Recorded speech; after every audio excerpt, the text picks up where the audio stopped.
Now, I know what you're thinking. This game looks really good at E3 2014. I'm going to tell you one thing right now. It is far from that trailer. As before. 3. Good job, guys.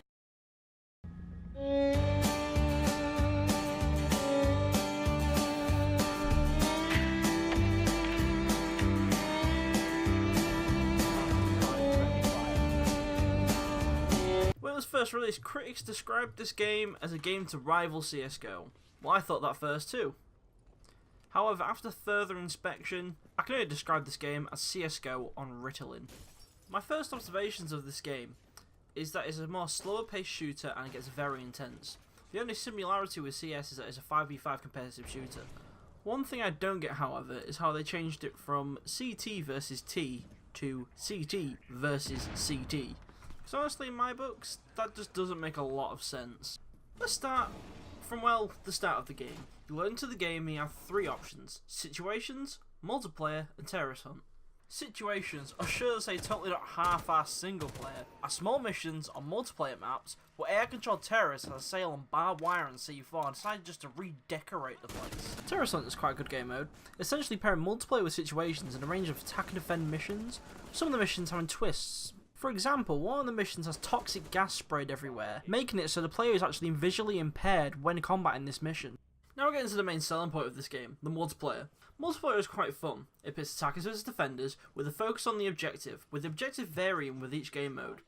Some of the game modes include Secure Area, Hostage Rescue and Bomb. Finding a multiplayer game is quite a challenge in itself, and by challenging I mean it takes the absolute piss. But hey, at least I can go carpet bomb my toilet and have time to clean up that swamp before a match is found. Joking aside, the time a player has to wait for a game to be found is ridiculous. It legitimately takes a minimum of a minute. You may be thinking that isn't much, however that's a minimum. On average it probably takes near to 2 or 3 to find a match, which is a lot, especially a game which aims to be a competitive shooter. And on top of that, it randomly searches for a new enemy team, repeating this long ass process again. Defending is something that has a lot of variety. Defenders are given limited resources that can't fill every slot that can be barricaded, therefore there's a lot of variety in the experience that a player gets. With the mechanic of not every slot can be filled with a resource, this means that the resources that they do have must be used as efficiently as possible. This mechanic, coupled with the variety of different attack and defending classes, proves that this game has a lot of replayability.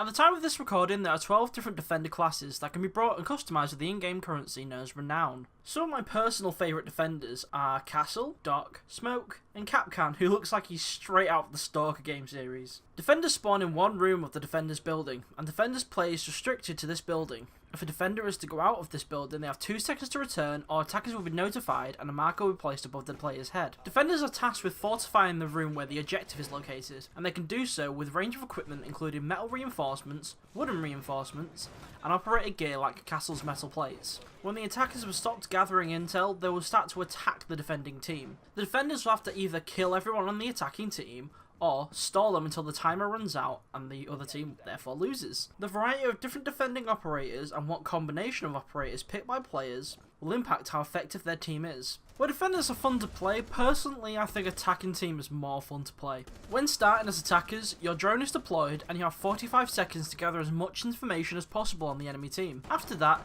you have free access to approach the attack however you and your teammates want and feel best. With most walls, floors and ceilings being destructible, it really does give a broad approach and a lot of options when planning and executing an attack. Like the defenders, attackers have 12 operators to choose from, some of my personal favourites being Sledge, Glaz, Thatcher and Fuse. Certain aspects of the game, if used correctly, can really improve how well your team operates. Some of the aspects being the combination of operators chosen by players, as well as effective use of cameras, can really help to achieve a fully operational and effective team. One feature that could make or break a round is the use of cameras. Defenders will have access to a series of cameras dotted around the map, which can give defenders information on the enemy assault. Cameras have the ability to spot attacking players, however spotting them will cause them to be alerted about being spotted, with the upside to your team with a temporary red cursor on their head. However, in my experience, I found that not actually spotting them, but telling your team over either VoIP or chat where they are helps you more,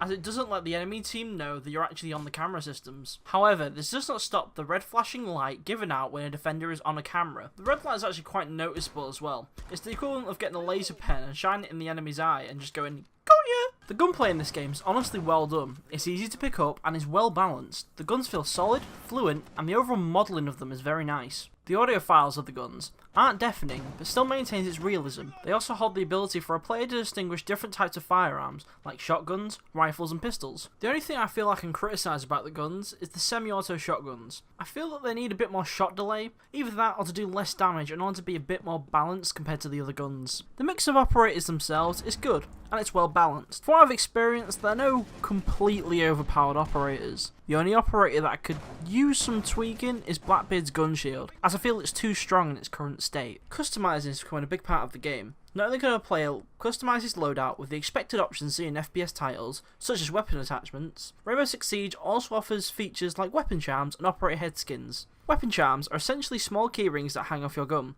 and can be seen in-game and function as another weapon visual customization option that coincide with weapon skins. The visuals of this game are very good as well. Even on the lowest settings, this game looks really good. And if you want to take your visuals even further, Ubisoft offer a free DLC that allows users to add an ultra grade setting to the game. Overall, this game is very fun, and it differs from most mainstream FPS titles due to the many unique aspects and slower pace style, as well as a lot of encouragement to use teamwork, and the general communication with your team. Rainbow Six Siege offers a range of customization options for both loadouts, operators, and playstyle, allowing players to truly customize their experience. On top of that, its core mechanics are very easy to pick up and get used to, allowing players to easily adapt to the new game setting. However, with that being said, I feel it sets the bar too high for itself. Wanting to be an esports title this early into the game's life just doesn't make a lot of sense to me. Personally, due to the constant changes in the matchmaking systems and the fact there are more operators to be released, that will ultimately change gameplay. Therefore, introducing esports now is honestly a terrible idea, because the general audience will suffer as a result of these constant updates and changes to the matchmaking system, as well as the core gameplay. On top of that, Rainbow Six Siege doesn't provide a true multi-game mode experience. Terrorist hunt and situations have a very rushed feel to them, as very few of the maps and assets are made exclusively for the game modes. Situations itself just seems a way of saying, yeah, we have a single player, when really it's just brownie points on passing consumers. Situations lacks depth, story, and any sort of foundation. However, don't go swearing not to buy this game just yet. Don't let the long waiting times and pure esports focused multiplayer put you off this game. It is fun, however it really could be better. Overall, it's a good attempt by Ubisoft at mixing up the FPS franchise, but next time they should really consider either improving the situations in Terror Hunt or just not include them at all. On top of that, they should consider delaying their esports conversion until the game is fairly old, and has had all its DLC released, to avoid alienating their audience as well as unbalancing the game. To end things off, I'm giving Rainbow Six Siege a 6.5 out of 10. Where it is a good game, you can have a lot of fun both on your own and with friends. It really doesn't hit every aspect they intended to aim for, so let's hope I can give it a higher rating for the next edition of this new style of shooter they have developed. Thank you so much for watching. If you liked the content, be sure to give it a thumbs up, and if you disliked it, give it a dislike. If you found the video helped you in any way, be sure to of course give it a like and voice, well, your opinion in the comments, as well as how it helped you in the comments, etc, etc. Be sure to check out my other content as well, and if you do end up liking my other content as well as this content, be sure to subscribe. Thank you again for watching, and I've been Hot Gaming, and I will see you later. The mission using different now. Fuck. Why did this happen while recording? Terrorist Hunt is a fuck. Now, I know what you're thinking. The E324 train with some missions having a full twist of being nah, I thought that one up, didn't I? In the matchmaking system, and the fact there are more operators to release, that will ultimately change gameplay. Gameplay? I said fucking gameplay?